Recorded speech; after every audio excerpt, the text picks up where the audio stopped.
Olá, pessoas fofoqueiras and desocupadas. Esse é mais um episódio de fofocas do VDMC, eu acho que é o número 4. VDMC, para quem não conhece, é Vozes da Minha Cabeça, onde eu compartilho com algumas pessoas, compartilhava no Instagram, e aqui as vozes que ficam falando na minha cabeça o tempo inteiro, tá? Para quem não me conhece, meu nome é Edu Honorato, e neste momento eu estou aqui como fofoqueiro and desocupado, falando sobre o caso do P. Diddy, porque eu tenho ligado meu hiperfoco nisso. Primeiro assim, comenta, curte, compartilha, se inscreve, adiciona no Spotify, bota na cesta da Shein, faz o que você quiser, mas por favor faça isso. E se puder, compartilhe com 5 pessoas, porque eu acho que dá pra gente conseguir um número maior de visualizações. E se você não me apoia ainda, você pode ir lá no site www.vdmc.com.br, clicar no Apoie-se, e o Apoie-se você dá assim R$10, R$15, porque você ajuda a manter o podcast. Ah, mas esse dinheiro vai pra quê? Não é pra mim não, o dinheiro vai pro estúdio, eu tenho que pagar o estúdio. E aí se eu conseguir, eu tenho que pagar alguém pra editar, alguém pra fazer parte de áudio, porque é um saco editar isso daqui e fazer isso daqui.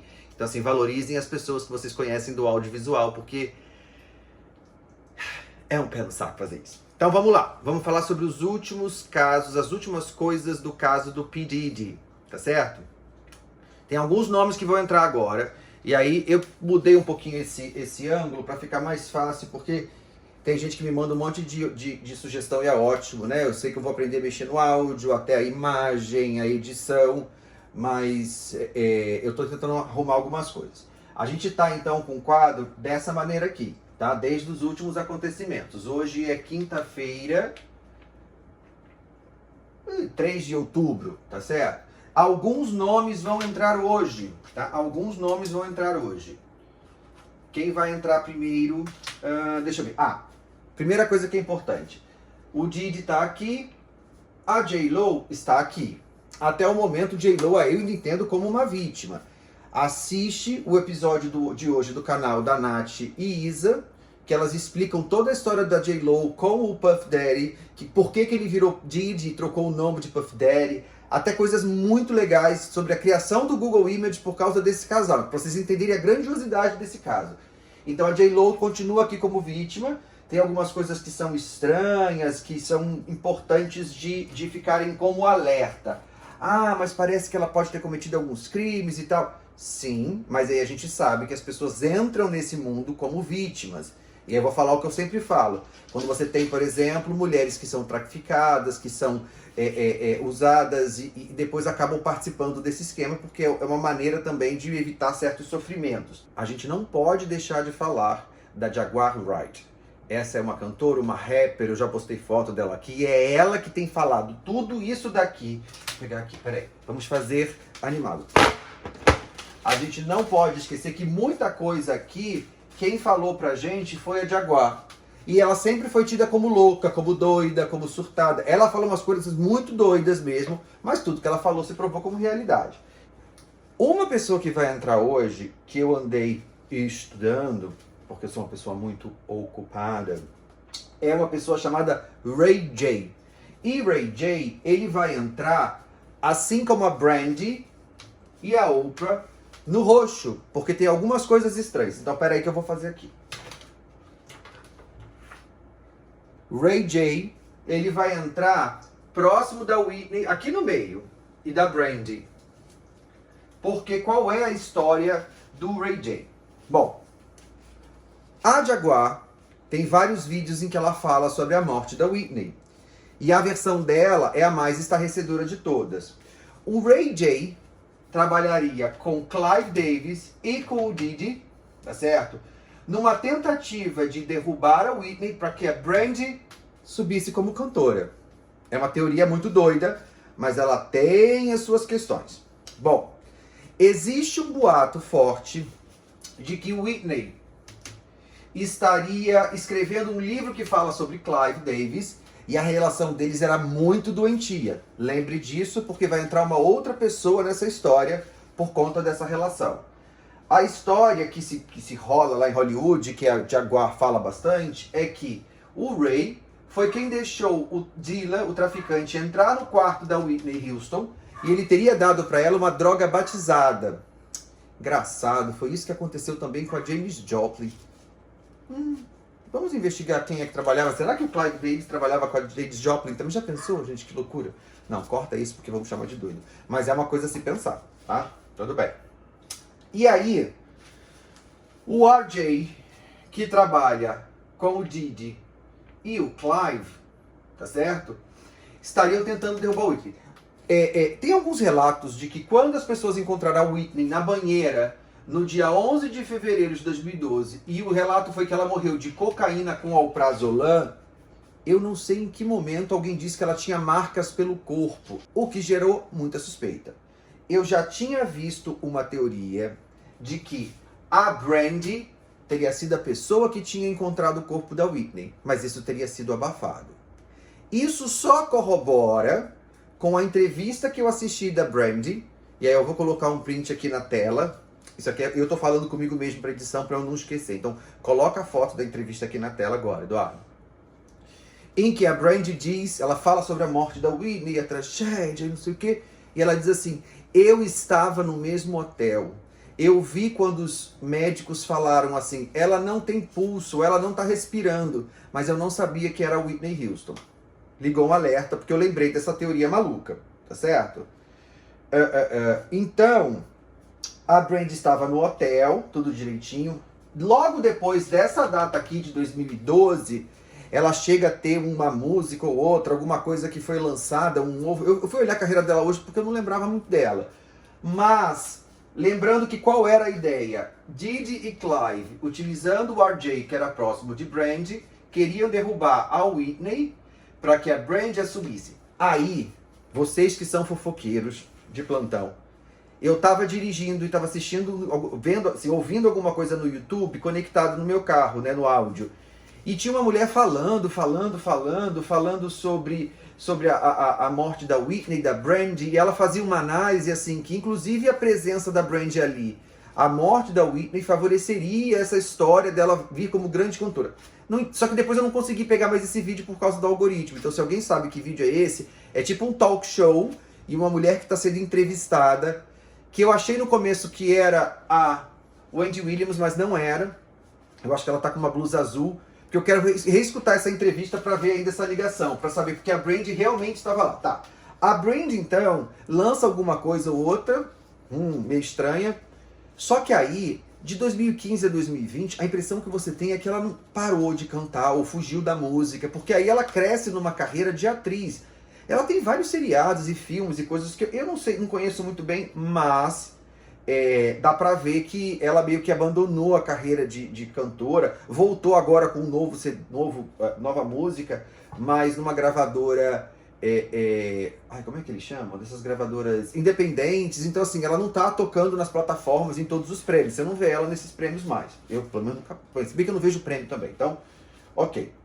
Tá, mais uma coisa que vai entrar aqui, preparem-se.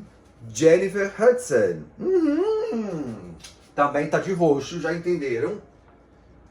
Por que que ela tá do ladinho de quem? Está do lado de Clive Davis. Qual é a história?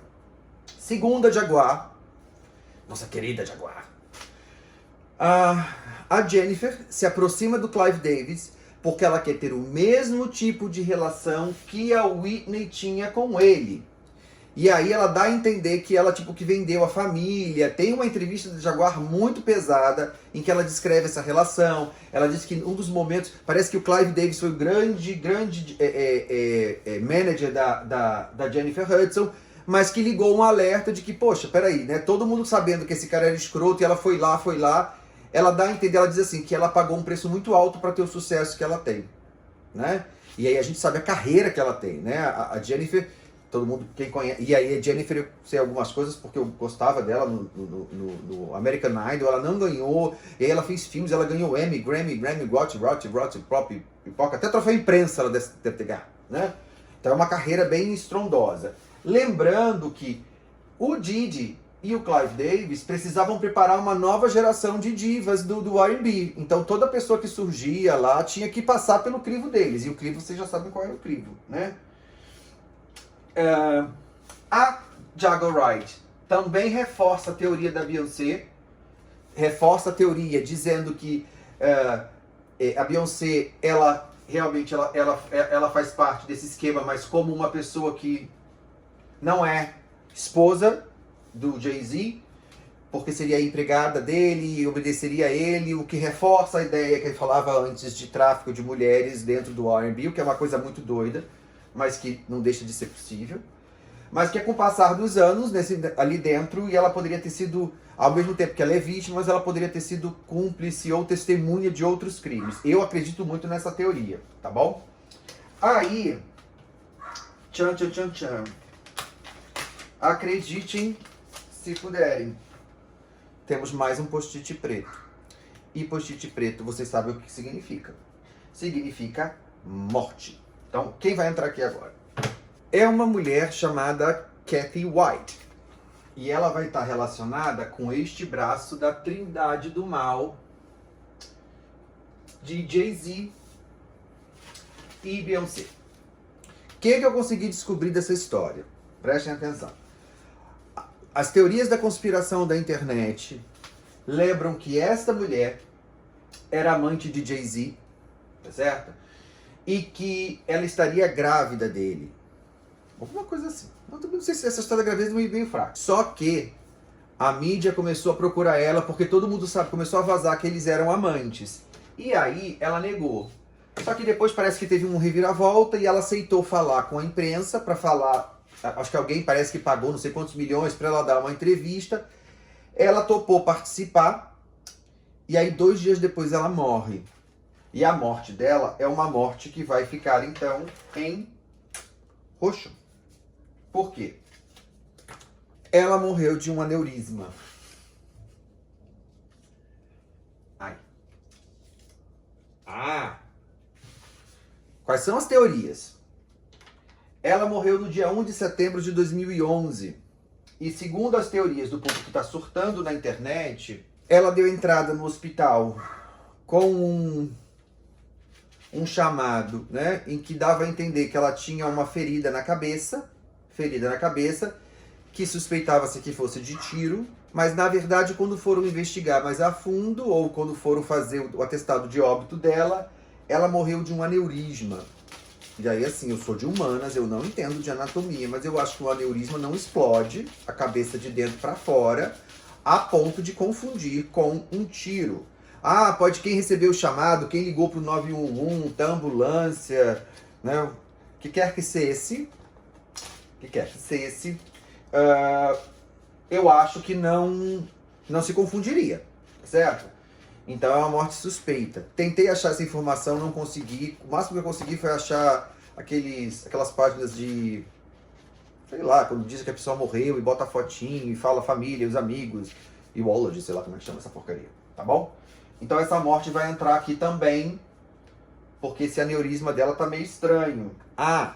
Tem uma parte da teoria que diz que esse aneurisma teria sido causado também por uma tal de bad drug, ou seja, uma droga que poderia estar batizada, que me lembra a história que falam da Whitney, que lembra a história da Catriona, porque, sabe, todo mundo ali morre de umas overdoses estranhas, né?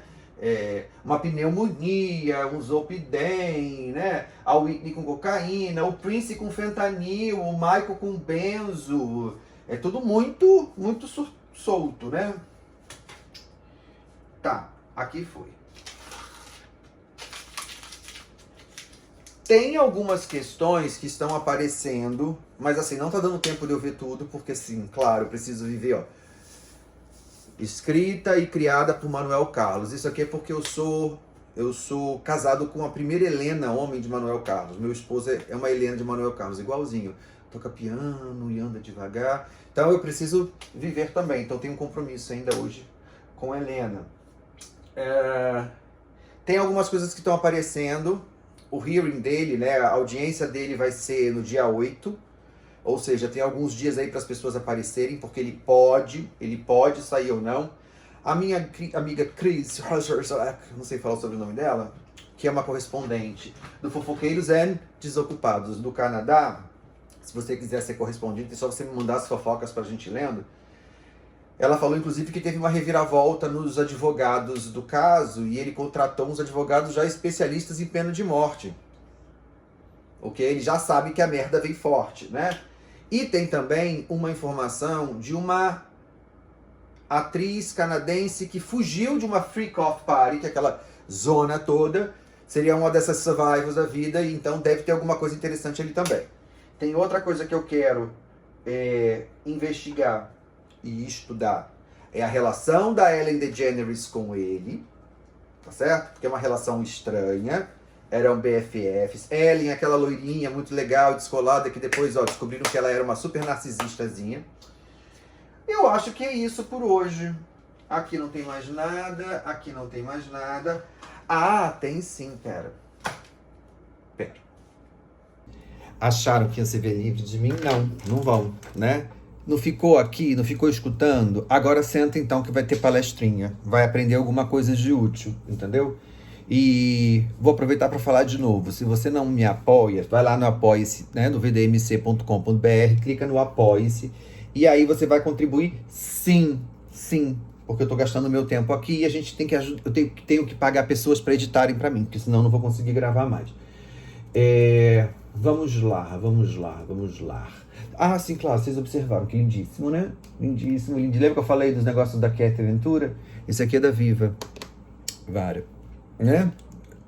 Entenderam? É da Change, custou acho que R$21,99. Tá, vamos lá. Em relação a transtornos de personalidade, que a gente estava falando. No último vídeo eu falei sobre o sadismo e falei sobre transtorno de personalidade antissocial. Esse é um transtorno de personalidade. Existem outros, né? Eu não estou dizendo que outras pessoas com outros transtornos sejam assim. Cada transtorno tem um agrupamento de sinais e sintomas, né? Que orientam esse processo de psicodiagnóstico, que é feito pelo psicólogo, psiquiatra também, mas é um processo, né? É um processo bastante complexo. Não é uma coisa assim, vamos marcar um teste, vamos marcar um X e ABC aqui, você vai pontuar. Não é assim, tá certo? Quando a gente fala de transtorno de personalidade, a gente tá falando de um padrão duradouro de emoções, de conflitos que afetam o comportamento da pessoa, afetam negativamente o trabalho, as relações sociais, a maneira como ela se relaciona, sabe?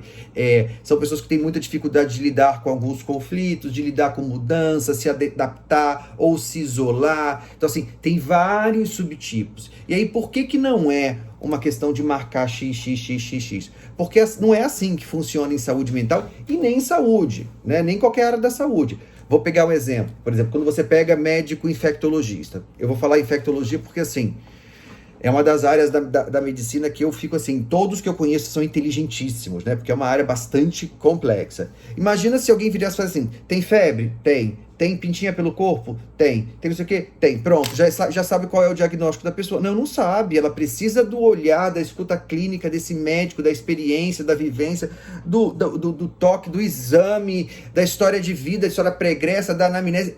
Aí ele consegue chegar no possível diagnóstico e tratar. Saúde mental é a mesma coisa. Quando se você pegar os manuais de diagnósticos e ler aquilo ali, você vai se encontrar em todos eles, mas porque não é assim. Você tem que ter uma avaliação, uma análise mais profunda. E aí, assim, a partir disso se identifica se tem ou não tem um transtorno de personalidade, e aí todos eles têm propostas de tratamento diferentes, com medicação diferente, com exceção, que aí é uma coisa que é uma verbalização minha, né? Com exceção do transtorno de personalidade antissocial, que é o psicopata, né? E também de casos de narcisismo, de transtorno narcisista. Porque são pessoas que não sentem culpa, não acham que estão erradas e não querem mudar. E um dos grandes princípios da saúde mental é essa necessidade, ou essa vontade de mudança. Então, era sobre isso que eu estava explicando no último vídeo, quando eu falei de transtornos de personalidade. Então, assim, esses comportamentos que eu estava explicando do sadismo e da psicopatia são muito específicos do transtorno de personalidade antissocial e aí do subtipo da psicopatia que eu falei, tá bom? Duas coisas. Uma, não, eu não vou mandar indicação de bibliografia, porque eu não tô dando aula. Me pediram, não vou responder isso aqui, tá bom, gente? Desculpa, mas assim, é muito chato.